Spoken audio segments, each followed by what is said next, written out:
Tahun 2026 sendiri Pak, sebetulnya, sentimen-sentimen apa saja yang perlu diperhatikan ya oleh, para nasabah atau juga terkait dengan peluang dan juga tantangan dari unit link yang perlu kita perhatikan? Ya, kalau dari sisi kinerja ya karena ini unit link adalah basisnya investasi, dia bisa masuk ke saham, obligasi, atau beberapa penempatan reksadana seperti itu. Otomatis kita juga melihat kondisi prospek fundamental dari ekonomi di Indonesia.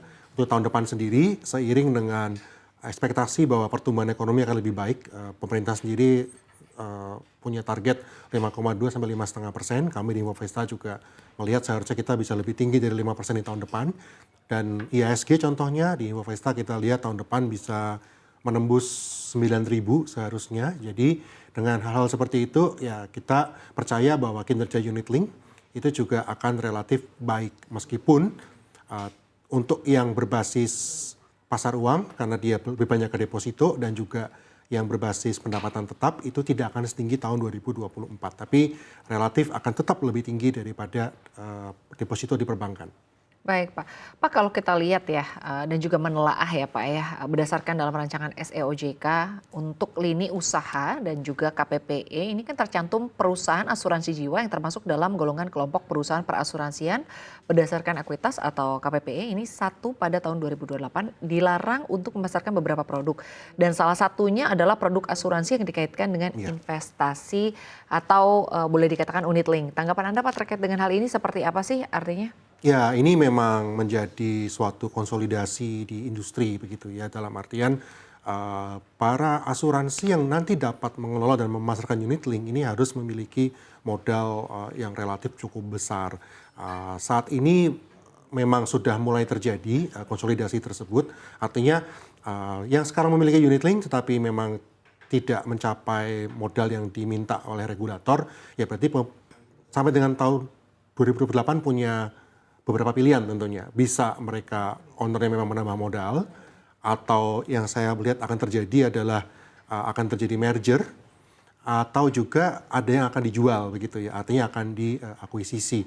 Worst case-nya mungkin ada beberapa asuransi yang memilih untuk ya mengembalikan mandatnya kepada regulator. Itu juga mungkin terjadi. Jadi memang 3 tahun ke depan saya rasa untuk basis pemain unit link itu justru akan berkurang karena hanya asuransi yang memiliki modal besar dan juga mungkin didukung oleh ekosistem yang baik yang bisa bertahan untuk terus mengelola unit link. Ya, saya rasa fokus daripada OJK mungkin adalah memberikan keamanan bagi para nasabah dengan tadi semakin kuat permodalan kan dianggap ini akan semakin dapat bertahan dan juga berkembang. Tapi ya mungkin di sisi lain berarti talent pool nanti yang akan ada di industri ini akan berkurang karena para pelaku pengelola unit link saya rasa itu juga akan jadi terfokus pada beberapa yang besar-besar saja. Baik,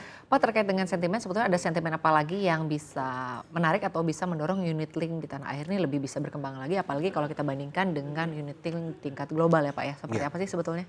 Ya, saya rasa nomor satu adalah dari kemudahan pemasaran ya. Jadi memang saat ini unit link salah satu investasi atau produk investasi yang paling rigid untuk pemasarannya.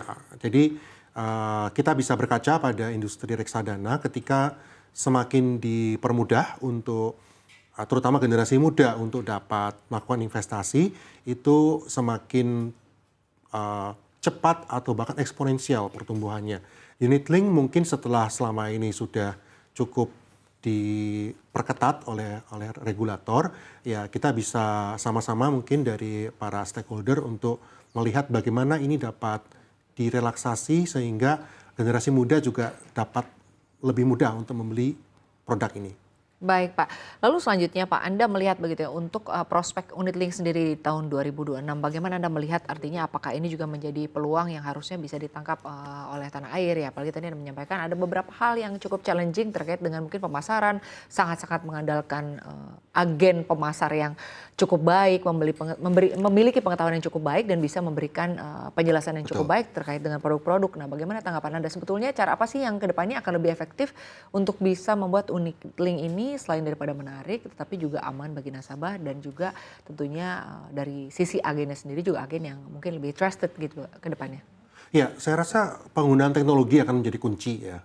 Artinya yang selama ini memang mungkin seharusnya adalah face to face itu bisa mulai dirubah minimal jadi online dulu gitu untuk Ya, langkah-langkahnya. Lalu juga mungkin cara menjelaskan kepada nasabah itu sudah mulai bisa dilakukan melalui teknologi, aplikasi mungkin harus ya, bisa dimodifikasi untuk bagaimana ini bisa memastikan bahwa nasabah sudah ya, mengerti gitu ya, dari kan terpenting adalah sebetulnya nasabah memahami resiko yang dia hadapi ketika membeli unit link ini. Memang unit link cenderung lebih kompleks karena dia ada dua bagian tadi. Investasi itu lebih mudah dipahami, tapi bagian proteksi ini yang nasabah juga harus paham bahwa ketika dia mendapatkan manfaat proteksi itu selalu ada cost of insurance yang harus dibayar begitu ya. Dan itu pada unit link itu dirancang untuk itu dapat dibayar melalui hasil investasi. Oleh karena itu dulu ketika lebih banyak dalam bentuk investasi saham yang volatil dan naik turun, bisa jadi itu tidak menutup untuk cost of insurance tadi. Tapi kalau itu bisa dilihat sebagai uh, yang fixed income dan bisa dihitung di awal, seharusnya itu bisa lebih diantisipasi. Saya rasa juga nasabah kalau bisa harus baik. lebih konservatif juga. Lebih